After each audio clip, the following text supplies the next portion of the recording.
Silchar news 24 আপনাদেরকে স্বাগতম জানাই। আজ হলো 17 জুন বুধবার। আজকের কয়েকটি বিশেষ গুরুত্বপূর্ণ খবর নিয়ে আসলাম। আজকের প্রথম খবরটি হলো এবার অসমেতে প্রতি বছর হবে এনআরসি। অসমের 5টি জেলাতে প্রতি বছর এনআরসি করা হবে বলে রাজ্য সরকার থেকে সিদ্ধান্ত গ্রহণ করা হয়েছে। রাজ্যের সন্দেহযুক্ত বাংলাদেশি শনাক্ত করতে প্রতি বছরে নাগরিকদের নাগরিকত্বের প্রমাণপত্র যাচাই করা হবে। রাজ্যের সীমান্তবর্তী কয়েকটি জেলা ধুবড়ী, গোয়ালপাড়া, দক্ষিণ শালমারা, মানকাচার, শ্রীভূমি এবং হাইলাকান্দি জেলায় প্রতি বছরে হিন্দু মুসলমানের সংখ্যা যাচাই এবং এনআরসি করা হতে পারে বলে রাজ্য সরকার থেকে জানানো হয়েছে। এদিকে গতকাল কাছাড় জেলার কাঠিগড়ার কিন্নরখাল সীমান্তে ভারতের এক কৃষককে নিয়ে গিয়েছিল বাংলাদেশিরা। এ নিয়ে এলাকায় চাঞ্চল্য ছড়িয়েছিল। অবশেষে বিএসএফ ও বিজেপির যৌথ বৈঠকের পর অপহৃত কৃষক রঞ্জিত দাস দেশে ফিরেছেন, যার ফলে খুশির জোয়ার পরিবার ও এলাকায় এসেছে বলে খবর এসেছে। এদিকে শীঘ্রই অসমেতে জরিপ আরম্ভ করা হবে ওবিসি জনসংখ্যার। ভুয়া ওবিসি প্রমাণপত্র দেওয়া সকলের বিরুদ্ধে কঠোর ব্যবস্থা গ্রহণ করা হবে বলে মন্ত্রী আশ্বিনী রায় সরকারের তরফ থেকে ঘোষণা করা হয়েছে। এদিকে রাজ্যবাসীর জন্য এসেছে একটি বিশেষ খবর। এবার থেকে চিকিৎসক এবং প্রেসক্রিপশন ছাড়া ফার্মেসি অথবা চিকিৎসালয়তে বিক্রি করা হবে না কফ সিরাপ। কফ সিরাপ নিয়ে স্বাস্থ্য মন্ত্রণালয়ের তরফ থেকে গুরুত্বপূর্ণ নির্দেশনা জারি করা হয়েছে বলে খবর এসেছে। এদিকে টেলিগ্রাম ব্যবহারকারীদের জন্য এসেছে একটি জরুরি খবর। ভারতবর্ষে সাময়িকভাবে বন্ধ করা হয়েছে টেলিগ্রাম। নিট পরীক্ষার প্রতি লক্ষ্য রেখে কেন্দ্রীয় সরকার থেকে এই সিদ্ধান্ত গ্রহণ করা হয়েছে। আপনারা টেলিগ্রাম ব্যবহার করেন নাকি কমেন্ট করে নিশ্চয়ই জানাবেন।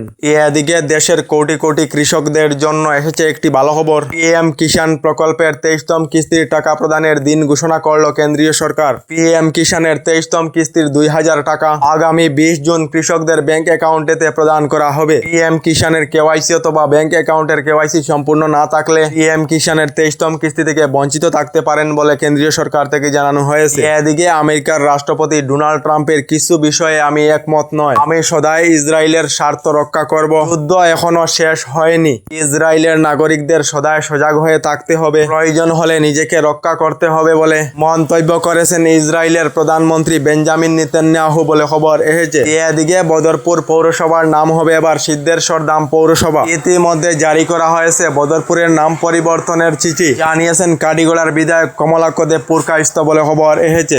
এদিকে অ্যাকশন শুরু বদরপুরে। বদরপুর স্টেশন রোডে এবার উচ্ছেদ অভিযান শুরু হবে। তার জন্য বদরপুর স্টেশন রোডেতে নিজ হাতে ফিতা নিয়ে মাপ যোগ করেছেন বিধায়ক কমলাক্ষ দেব পুরকায়স্থ বলে খবর এসেছে। এদিকে অরুণোদয় প্রকল্প অথবা প্রধানমন্ত্রী আবাস যোজনার ঘর অথবা যে কোনো প্রকল্প পাইয়ে দেওয়ার নামে টাকা দাবি করলেই জেল অনিবার্য। যারা যোগ্য তাদেরকে অরুণোদয় প্রকল্প এবং সরকারি ঘর দিতে হবে বিনামূল্যে। এবার কড়া বার্তা দিলেন হাইলাকান্দির বিধায়ক ডক্টর মিলন দাস বলে খবর এসেছে। এদিকে রাজ্যের লাখ লাখ মহিলাদের জন্য এসেছে একটি ভালো খবর।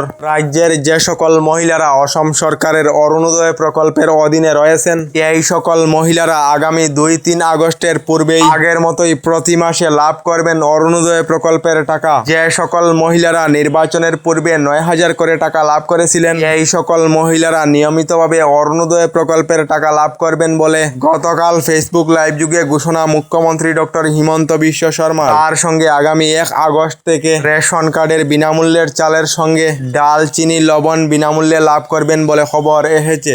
এদিকে আইএমডি অর্থাৎ আবহাওয়া বিজ্ঞান কেন্দ্রের পূর্বাভাস অনুযায়ী বরাক উপত্যকা, অসম সহ উত্তর পূর্বাঞ্চলেতে আগামী 2 দিন পর্যন্ত ঝড় বৃষ্টি ও বজ্রপাত ও ভারী বৃষ্টিপাতের সম্ভাবনা রয়েছে। এদিকে সরকারি ঘর লাভ না করা সকলদের জন্য এসেছে একটি ভালো খবর।